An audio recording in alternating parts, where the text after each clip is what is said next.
The Minister of Finance says, we shall see how it goes as he pegs the budget to 92.50 US per barrel.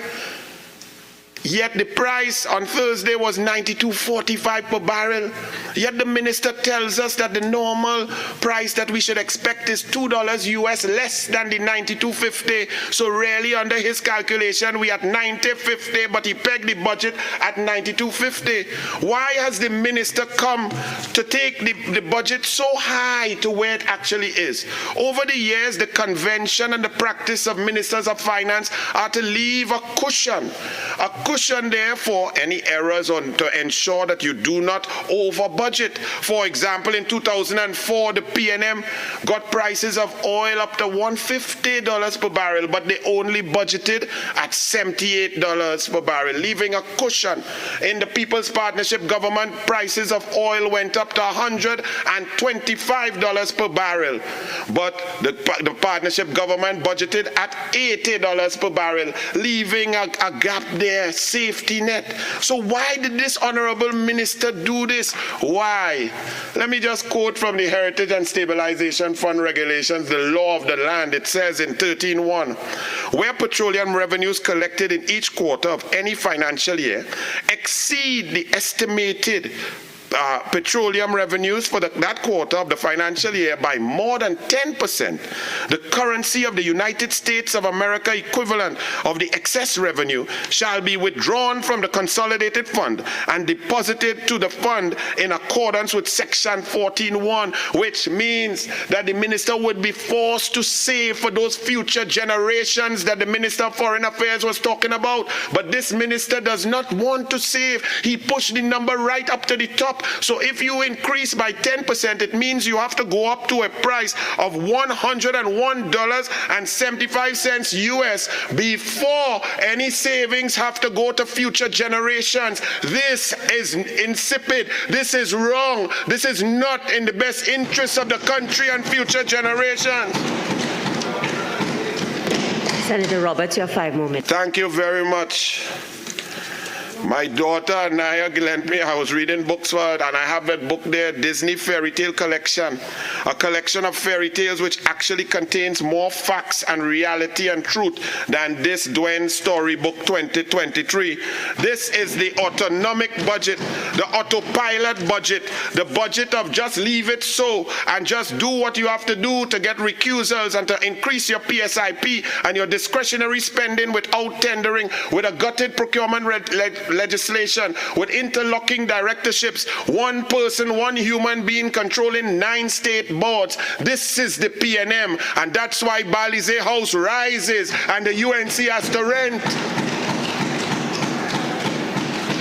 The Honorable Minister of Finance is brilliant. He creates fabricated myths of people who whispered in his ears and told him about devaluation. And he didn't do that. He concocts stories of what should have happened and could have happened, and then compares himself to that mirror image, that created story, and says, I am proud of myself.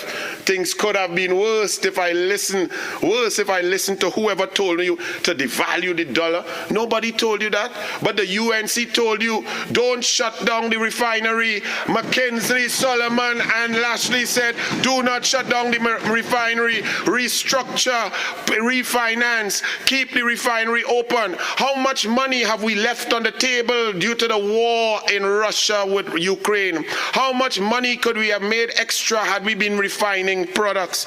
So the minister also said, well, people were telling him too. I don't know who was telling him. They told him, go to the IMF. And the PNM comes to say that they didn't go to the IMF. So they didn't listen. But they have been implementing IMF prescriptions from day one since they came in. They've been conducting price controls. They've cut down the public sector across the board because they leave public servants on the establishment. They believe that the people don't know that job losses have occurred. 123,000 people off the NIB rolls. They have been instituting removing price controls on the fuel subsidy, on tea and tech, on WASA. These are all IMF prescriptions. The only reason that the government did not have to go to the IMF was one word: Kamla.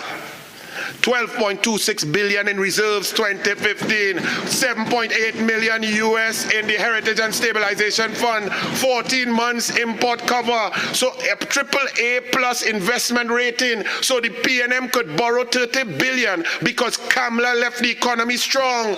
If she did not, you would have to go to the IMF. So you are giving the people IMF without being IMF. This budget is a fantasy.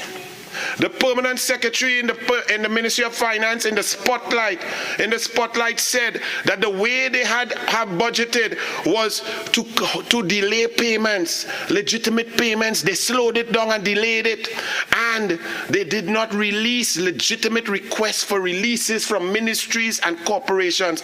She said so on the spotlight. And that shows why the economy is struggling, and all facets of this country, the people have gone over the edge into the precipice. In a word, the permanent secretary in the Ministry of Finance at the PNM spotlight said, we don't pay. The PNM don't pay VAT.